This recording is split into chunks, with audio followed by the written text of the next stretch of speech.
Hello, hello! Welcome to Antonio Di Charlie Farm. For today's video guys, ang ipapakita ko naman sa inyo ang aking mga tanim na passion fruit. Ayan. So, itong passion fruit na to guys ay native. Or, hindi na siya matatawag na wild kasi hindi na siya galing sa wild. Pinatubo na talaga siya. So, native passion fruit. So, ayan. Ipapakita ko sa inyo anong itsura ng puno ng passion fruit.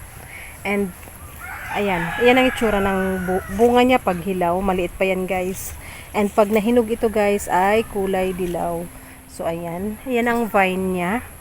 And, ito ay tinanim ko, guys. Ayan. Pakita ko na sa inyo, guys. Mula puno papuntang vine, papunta sa mga dahon at sa bunga. And guys, dito ko pinatubo yung passion fruit. Kaso, nung mga tumubo na guys, ay hindi ko na transplant. So, dahil walang time, yung kung saan ko pinatubo o daan na. Kaya makikita nyo guys, ayan, sa isang puno, ang dami nila oh. Pero umusbong naman, ayan yung mga ano niya oh. Ayan yung vine niya, paakyat dyan sa puno ng kamansi. Ayan. Kung mapapansin nyo guys, hanggang doon oh, sa tuktok. Kita ba ang bunga? Ang daming bunga guys. I-zoom natin. Sana makita. Ayan ah. Pangit lang kasi ang cellphone ko guys. Ayan, kita nyo, ayan ang mga bunga.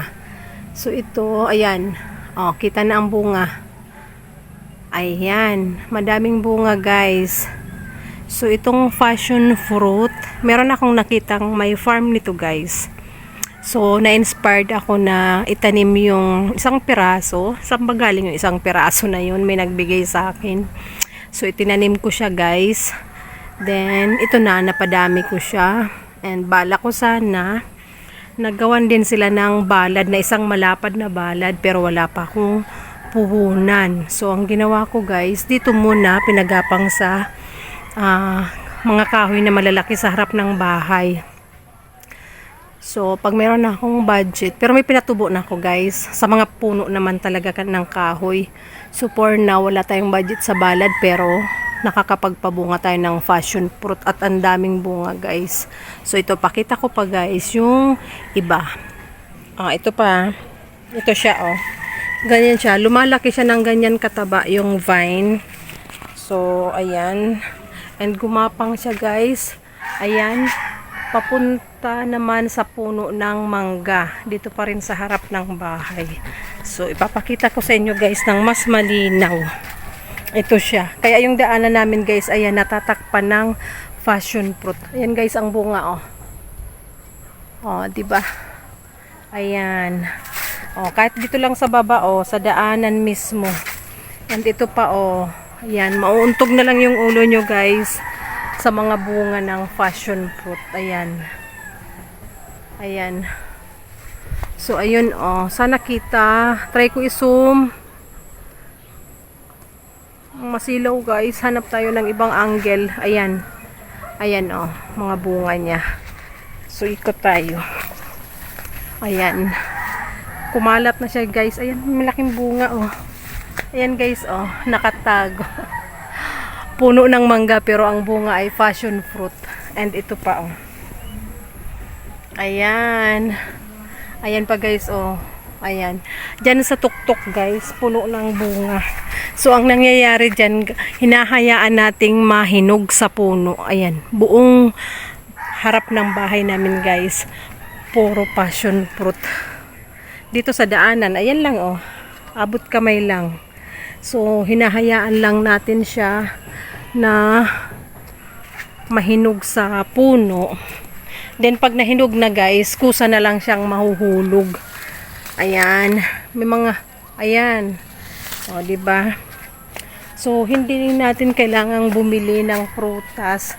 Kasi dito lang sa loob ng aming farm, marami tayong prutas na pagpipilian and matitikman. Ayan, oh.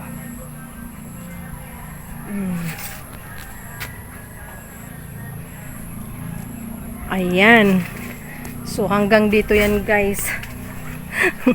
Pinagapang na natin kahit saang kahoy. Ayan pa, oh. May mga bunga, oh. Daming hinog, guys. So, kaninang umaga, humangin. Ang daming nahulog. Mga 10 piraso, guys. So, naisip ko, kung lahat ng puno dito, palibot sa bahay, ay tataniman ko ng passion fruit. Bawat araw makakaproduce ako ng 1 to 3 kilos.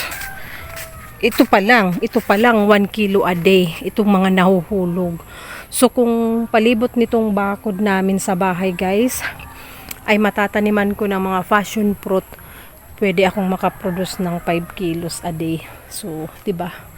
Malaking pera kasi nasa 100 per kilo, guys.